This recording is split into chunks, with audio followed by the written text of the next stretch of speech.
ओम शांति। आज 9 नवंबर 2024। आज के ईश्वरी महावाक्यों में हमारे परम पिता परमात्मा शिव कहते हैं, मीठे बच्चे, बाप आया है तुम बच्चों को भक्ति तु आत्मा से, ज्ञानी तु आत्मा बनाने, पतित से पावन बनाने। बाप आया है तुम बच्चों को भक्ति तु आत्मा से, ज्ञानी तु आत्मा बनाने, पतित से पावन बनाने। आज का प्रश्न है, ज्ञानवान बच्चे किस चिंतन में सदा रहते हैं? उत्तर है, मैं अविनाशी आत्मा हूँ, ये शरीर विनाशी है। मैंने 84 शरीर धारण किए हैं, अब ये अंतिम जन्म है। आत्मा कभी छोटी बड़ी नहीं होती, शरीर ही छोटा बड़ा होता है। ये आंखें शरीर में हैं, लेकिन इनसे देखने वाली मैं आत्मा हूँ। बाबा आत्माओं को ही ज्ञान का तीसरा नेत्र देते हैं। वह भी तब जब शरीर का आधार ना ले, तब तक पढ़ा नहीं सकते। ऐसा चिंतन ज्ञानवान बच्चे सदा करते रहते हैं। ओम शांति। ये किसने कहा? आत्मा ने कहा। अविनाशी आत्मा ने कहा शरीर द्वारा। शरीर और आत्मा में कितना फर्क है। शरीर 5 तत्वों का इतना बड़ा पुतला बन जाता है।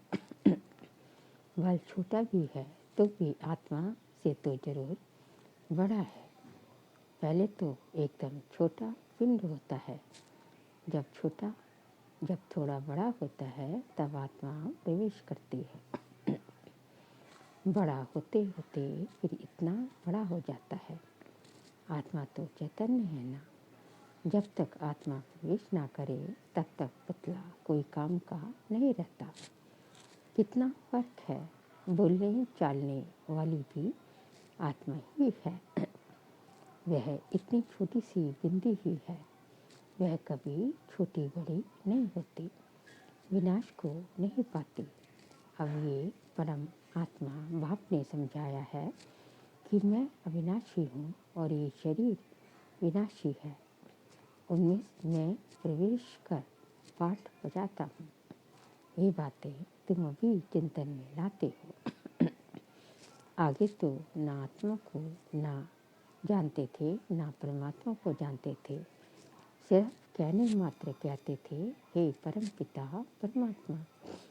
आत्मा भी समझते थे, परंतु फिर कोई ने कहा तुम परमात्मा हो। ये किसने बतलाया? इन भक्ति मार्ग के गुरुओं और शास्त्रों ने। सतयुग में तो कोई बतलाएंगे नहीं। अभी बाप ने समझाया है, तुम मेरे बच्चे हो। आत्मा नेचुरल है, शरीर अननेचुरल मिट्टी का बना हुआ है। जब आत्मा है तो बोलती चालती है। अभी तुम बच्चे जानते हो, हम आत्माओं को बाप आकर समझाते हैं। निराकार शिव बाबा इस संगम पर ही इस शरीर द्वारा आकर सुनाते हैं।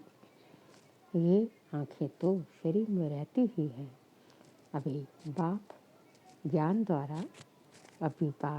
ज्ञान चक्षु देते हैं। आत्मा में ज्ञान नहीं है तो अज्ञान चक्षु हैं। बाप आते हैं तो आत्मा को ज्ञान चक्षु मिलते हैं। आत्मा ही सब कुछ करती है। आत्मा कर्म करती है शरीर द्वारा। अभी तुम समझते हो, बाप ने ये शरीर धारण किया है। अपना भी राज बताते हैं। सृष्टि के आदि मध्य अंत का राज भी बताते हैं।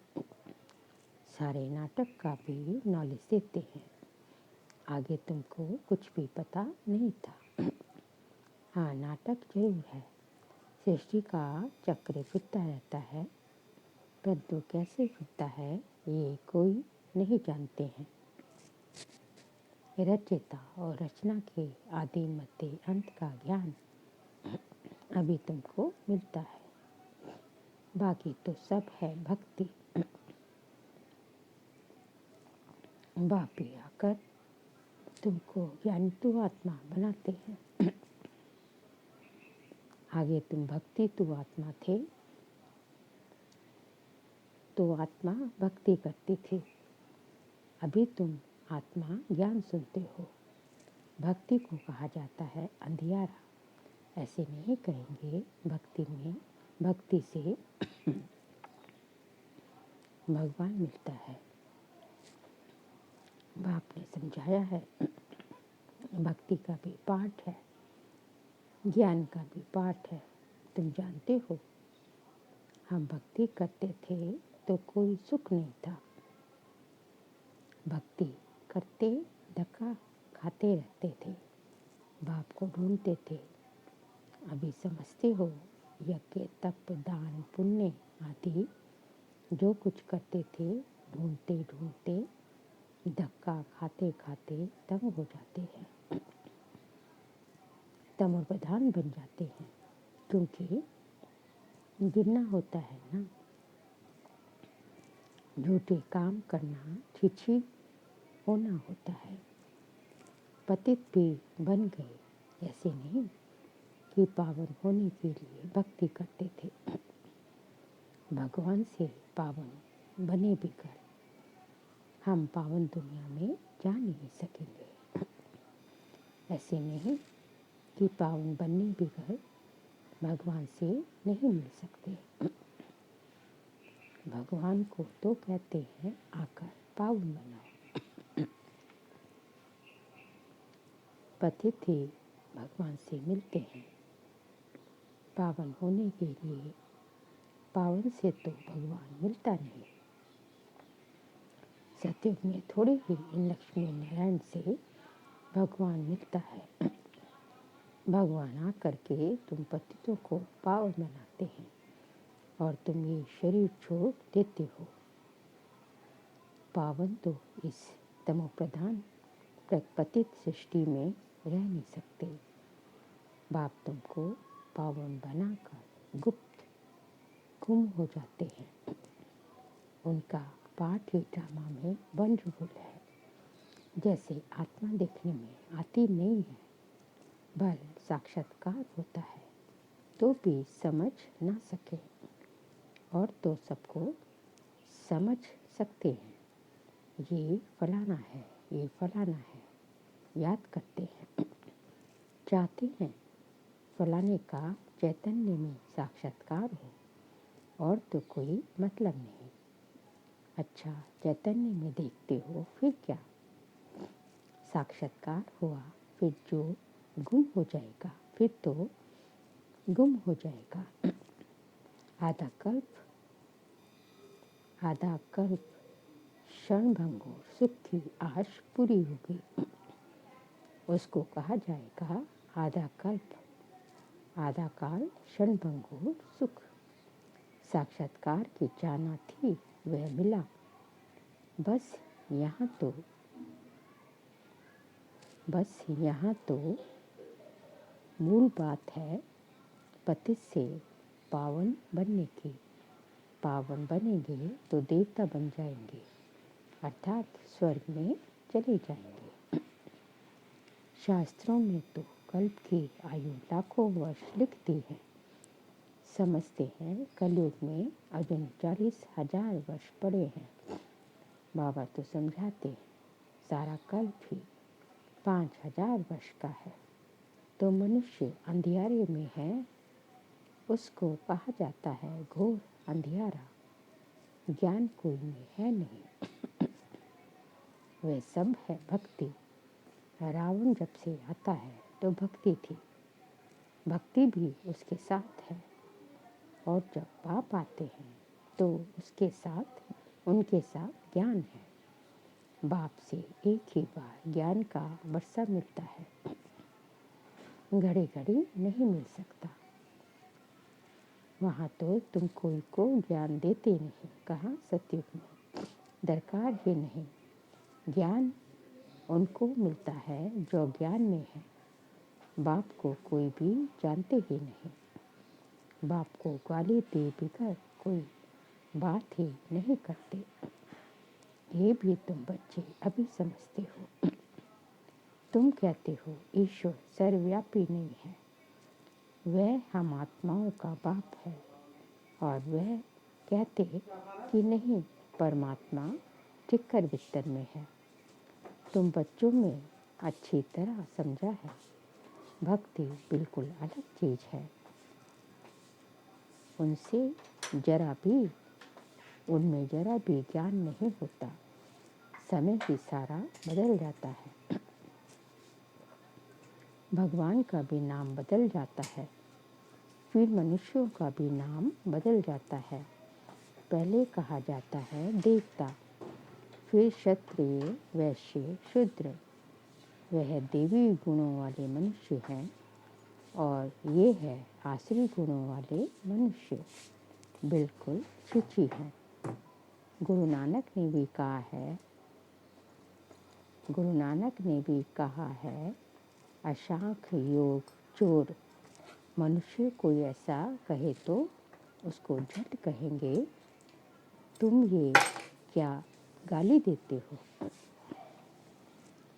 परंतु बाप कहते हैं ये सब आसुरी संप्रदाय है। तुमको क्लियर समझाते हैं। ये रावण संप्रदाय और वह राम संप्रदाय। गांधी जी भी चाहते थे हमको राम राज्य चाहिए। राम राज्य में सब निर्विकारी है, रावण राज्य में है सब विकारी। इसका नाम ही है वैशाली। रौरव नरक है ना। इस समय के मनुष्य विषय वैतरणी नदी में पड़े हैं। मनुष्य जानवर आदि सब एक समान है। मनुष्य की कोई भी महिमा नहीं है।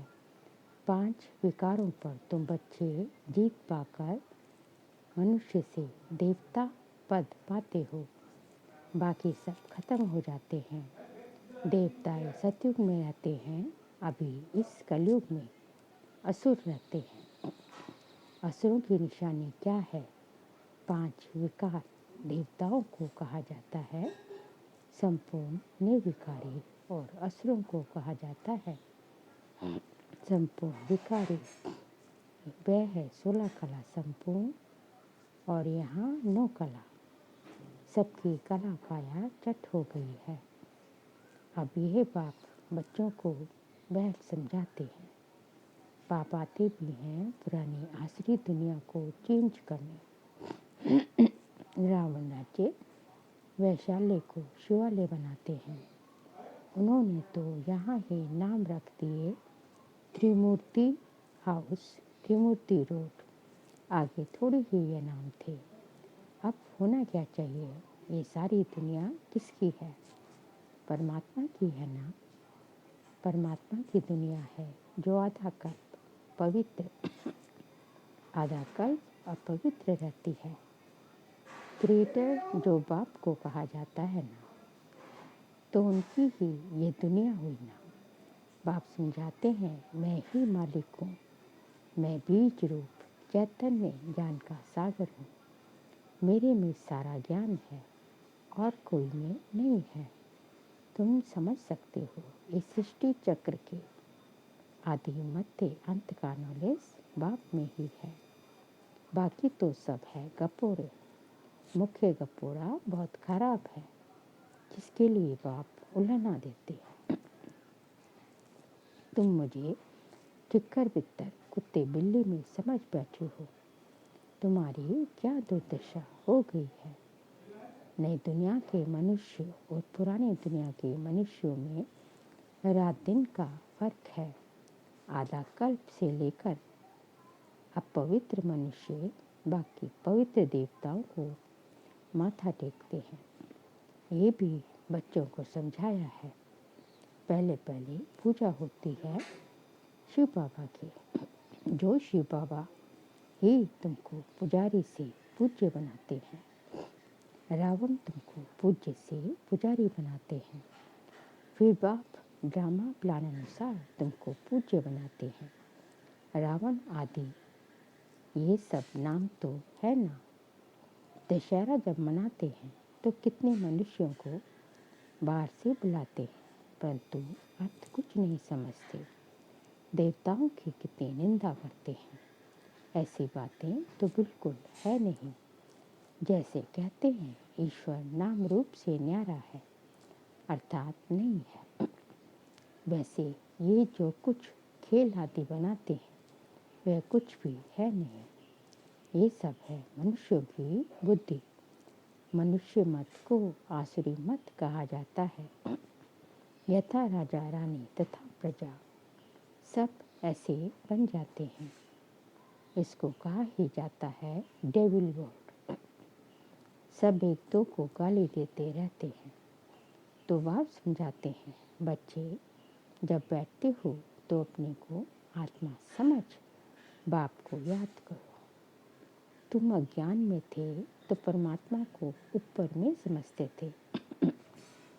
अभी तो जानते हो बाप यहाँ आया हुआ है, तो तुम ऊपर में नहीं समझते हो। तुमने बाप को यहाँ बुलाया है इस तन में।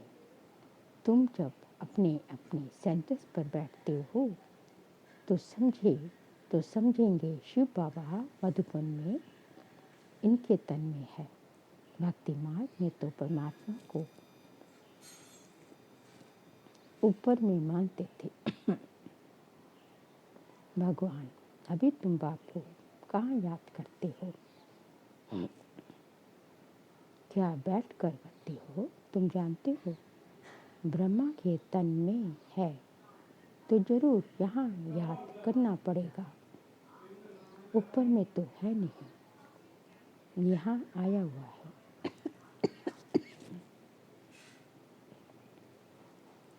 पुरुषोत्तम संगम युग पर बाप कहते हैं तुमको इतना ऊंच बनाने में यहाँ आया हूँ। तुम बच्चे यहाँ याद करेंगे, भक्त ऊपर में याद करेंगे। तुम भले विलायत में होंगे तो भी कहेंगे ब्रह्मा के तन में शिव बाबा है। तन तो जरूर चाहिए ना। कहाँ भी तुम बैठे होंगे तो जरूर यहाँ याद करेंगे। ब्रह्मा के तन में ही याद करना पड़ेगा। कई बुद्धिहीन ब्रह्मा को नहीं मानते हैं। बाबा ऐसे नहीं कहते ब्रह्मा को याद ना करो। ब्रह्मा भी कहे शिव बाबा कैसे याद पड़ेगा। बाप कहते हैं मैं इस तन में हूँ, इनमें मुझे याद करो। इसलिए तुम बाप और दादा दोनों को याद करते हो। बुद्धि में ज्ञान है, इनकी अपनी आत्मा है। शिव बाबा को तो अपना शरीर नहीं है। बाप ने कहा है मैं इस प्रकृति का आधार लेता हूँ। बाप बैठ सारे ब्रह्मांड और सृष्टि के आदि मध्य अंत का राज समझाते हैं और कोई ब्रह्मांड को जानते ही नहीं।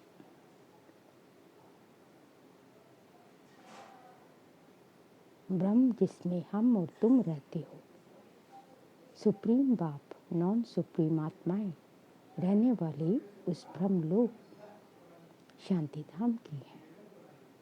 शांति धाम बहुत मीठा नाम है। ये सब बातें तुम्हारी बुद्धि में है। हम असुल के रहवासी ब्रह्म में तत्व के हैं, जिसको निर्वाण धाम वानप्रस्थ कहा जाता है। ये बातें अभी तुम्हारी बुद्धि में है। जब भक्ति है तो ज्ञान का अक्षर नहीं। इनको कहा जाता है पुरुषोत्तम संगम युग। जबकि चेंज होती है। पुरानी दुनिया में असुर रहते हैं, नई दुनिया में देवताएं रहते हैं। जो उनको चेंज करने लिए बाप को आना पड़ता है। सतयुग में तुमको कुछ भी पता नहीं रहेगा। अभी तुम कलयुग में हो तो भी कुछ पता नहीं है। जब नई दुनिया में होंगे तो भी इस पुरानी दुनिया का कुछ पता नहीं होगा।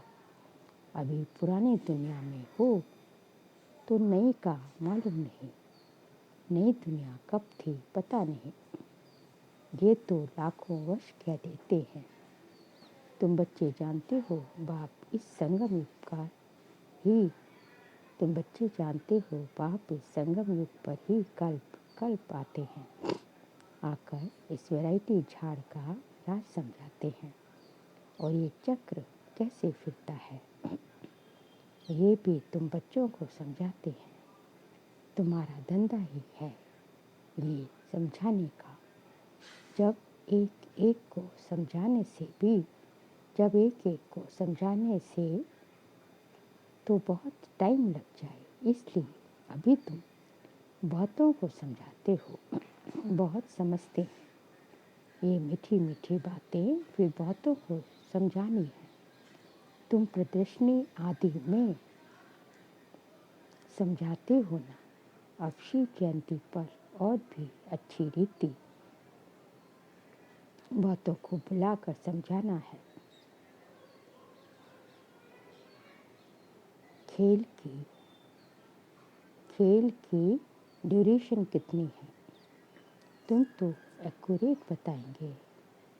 ये टॉपिक्स हुई हम भी ये समझाएंगे।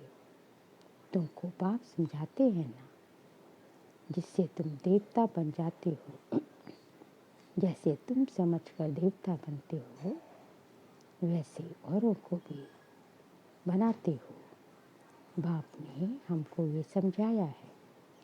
हम किसकी ग्लानि आदि नहीं करते। हम बतलाते हैं ज्ञान को सद्गति मार्ग कहा जाता है। एक सतगुरु ही है याद करने वाला। ऐसी मुख्य पॉइंट्स निकाल कर समझाओ। ये सारा ज्ञान बाप के सिवाय कोई दे ना सके। अच्छा मीठे मीठे सिकिलते बच्चों प्रति माता पिता बाप दादा का याद प्यार और गुड मॉर्निंग। रूहानी बाप के रूहानी बच्चों को नमस्ते। हम रूहानी बच्चों की रूहानी बाप दादा को नमस्ते नमस्ते नमस्ते। सार्किक पॉइंट्स है। पुजारी से पूज्य बनने के लिए संपूर्ण निर्विकारी बनना है। ज्ञानवान बन स्वयं को स्वयं ही चेंज करना है। अल्पकाल सुख के पीछे नहीं जाना है। बाप और दादा दोनों को ही याद करना है। ब्रह्मा देकर शिव बाबा याद आ नहीं सकता। भक्ति में ऊपर याद किया अभी ब्रह्मा तन में आया है तो दोनों ही याद आने चाहिए। आज का बाबा का वरदान है हर कर्म में विजय का अटल निश्चय और नशा रखने वाले अधिकारी आत्मा भाव। हर कर्म में विजय का अटल निश्चय और नशा रखने वाले अधिकारी आत्मा भाव। विजय हमारा जन्मसिद्ध अधिकार है। इस स्मृति से सदा उठते चलो। कुछ भी हो जाए ये स्मृति में लाओ कि मैं सदा विजयी हूँ। क्या भी हो जाए ये निश्चय अटल हो। नशे का आधार है ही निश्चय कम तो नशा कम। इसलिए कहते हैं निश्चय बुद्धि विजयी भव। निश्चय में कभी वाले नहीं बनना। अविनाशी बाप है तो अविनाशी प्राप्ति के अधिकारी बनो। हर कर्म में विजय का निश्चय और नशा हो। हर कर्म में विजय का निश्चय और नशा हो। स्लोगन है, बाप के स्नेह की छत्र छाया के नीचे रहो तो कोई भी विघ्न ठहर नहीं सकता। बाप के स्नेह की छत्र छाया के नीचे रहो तो कोई भी विघ्न ठहर नहीं सकता।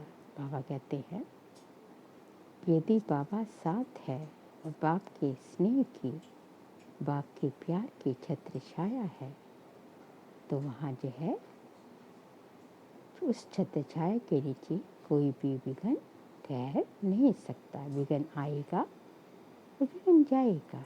इसलिए बाप से अटूट स्नेह जो है, स्नेह की अनुभूति रहनी चाहिए। अच्छा, ओम शांति।